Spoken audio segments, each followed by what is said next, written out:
Hello दोस्तों, नमस्कार। आपका स्वागत है हमारे यूट्यूब चैनल मेरे हरि की कृपा ऑफिशियल पर। आज हम आपको नवरात्रि की पहली देवी माता शैलपुत्री की कथा सुनाते हैं। बोलो माता शैलपुत्री की जय हो। जय माता दी। वंदे वांछित लाभाय चंद्रार्ध कृत शेखराम वृषारूढ़ाम शूलधराम शैलपुत्रीम यशस्विनीम। माता दुर्गा के पहले स्वरूप को शैलपुत्री के नाम से जाना जाता है। पर्वतराज हिमालय के यहाँ पुत्री के रूप में उत्पन्न होने के कारण इनका नाम शैलपुत्री है। वृषभ पर विराजमान इन माताजी के दाहिने हाथ में त्रिशूल और बाएं हाथ में कमल का फूल सुशोभित है। यही नवदुर्गाओं में प्रथम दुर्गा हैं। अपने पूर्व जन्म में इन्होंने प्रजापति दक्ष की कन्या के रूप में जन्म लिया था। तब इनका नाम सती था। इनका विवाह भगवान शंकर से हुआ था। एक बार की बात है कि प्रजापति दक्ष ने एक बहुत बड़ा यज्ञ किया, जिसमें प्रजापति दक्ष ने सारे देवताओं को अपना अपना यज्ञ भाग लेने के लिए आमंत्रित किया, किंतु शंकर जी को उन्होंने इस यज्ञ में आमंत्रित नहीं किया। सती ने जब ये सुना कि उनके पिता प्रजापति दक्ष एक अत्यंत बड़े और भव्य यज्ञ का अनुष्ठान करने जा रहे हैं, तब वहां यज्ञ जाने के लिए उनका मन करने लगा और अपनी ये इच्छा उन्होंने शंकर जी के आगे प्रकट की। सारी बातों सुनकर और उस पर विचार करने के बाद भगवान शंकर ने कहा, आपके पिता प्रजापति दक्ष हमसे रुष्ट हैं। उन्होंने अपने यज्ञ में सभी देवी देवताओं को आमंत्रित किया है। उनके यज्ञ भाग भी उन्हें दिए हैं, किंतु हमें आमंत्रित नहीं किया है। यहाँ तक कि कोई सूचना भी नहीं भेजी है। ऐसी स्थिति में बिन बुलाए तुम्हारा वहाँ यज्ञ में जाना किसी प्रकार भी ठीक नहीं होगा। शंकर जी की बात का सती पर कोई प्रभाव नहीं हुआ और पिता द्वारा किए जा रहे यज्ञ देखने और वहां जाकर अपनी माता और बहनों से मिलने की उनकी इच्छा किसी प्रकार से भी शांत नहीं हुई।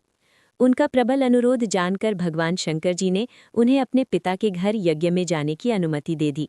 पति से आज्ञा मिलने के बाद सती खुशी खुशी अपने पिता के घर पहुंची, किंतु सती ने पिता के घर पहुंचकर देखा कि कोई भी उनसे आदर सम्मान और प्रेमपूर्वक बात नहीं कर रहा है। सारे लोग उनसे मुंह फेरे हुए खड़े हैं।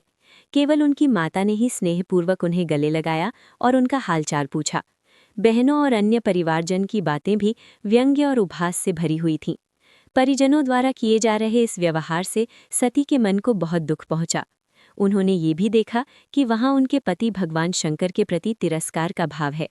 प्रजापति दक्ष ने उनके प्रति बहुत अपमानजनक शब्द भी कहे। ये सब देखकर सती का हृदय ग्लानि, क्षोभ और क्रोध से भर गया। उन्होंने सोचा, अपने पति की बात न सुनकर मुझसे बहुत बड़ी भूल हो गई।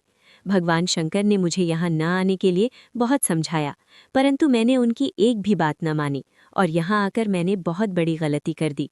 वो अपने पति भगवान शंकर का तिरस्कार और इस अपमान को सह न सकी और उन्होंने अपने उस शरीर को उसी क्षण वहीं अग्नि में जलाकर भस्म कर दिया।